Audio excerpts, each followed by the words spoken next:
बिस्मिल्लाहिर्रहमानिर्रहीम। अस्सलाम वालेकुम तमाम दोस्तों को। उम्मीद है कि आप सब खैरियत से होंगे।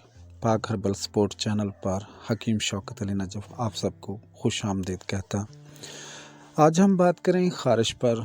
ख़ारिश तो आजकल हर घर का मसला है, लेकिन जो आम ख़ारिश है उसके लिए ये नुस्खा बहुत ही कमाल का और बहुत ही बेहतरीन है। इसके लिए हमें करना क्या है, सबसे पहले हम इसके लिए देख लेंगे ये दो ही चीज़ें हैं।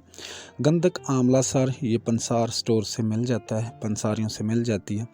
ये 1 तोला लेनी है। 1 तोला लेके इसे अच्छी तरह कपड़ छान कर लें और बारीक पीस लें। बारीक पीसने के बाद इसे जितना ज़्यादा बारीक पीसा जाए उतना ही ज़्यादा ये अच्छी और बहुत ही अच्छी साबित होती है। तो हम सब ने ये देखना है हर बात, क्योंकि ये बारीक जितनी ज़्यादा होगी उतना ही अच्छा काम करेगी। ये हमें 1 तोला चाहिए और इसमें आम सादा जो वैसलीन है ये भी हमें 1 तोला ही चाहिए।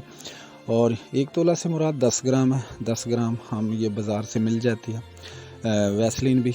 तो वैसलीन में सबसे पहले ये बात ज़रूर समझनी चाहिए कि वैसलीन खुशबू वाली नहीं लेनी चाहिए, आम जो मिलती है वही लेनी चाहिए। और इन दोनों को कम से कम आधा घंटा तक आपस में मिक्स करके किसी भी चीज़ में खरल करें, अच्छी तरह से पीसें।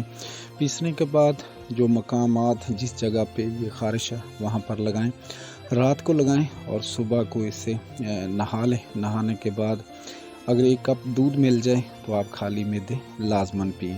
तो इंशाअल्लाह ताला ये ख़ारिश जो है वो बहुत जल्द ख़त्म हो जाएगी। और कम से कम ये 3 दिन तक मुसलसल करना चाहिए और इससे फ़ायदा इंशाअल्लाह यकीनी होगा अगर ये आम ख़ारिश है जो घरों में होती है। बहुत शुक्रिया जी। अस्सलाम वालेकुम।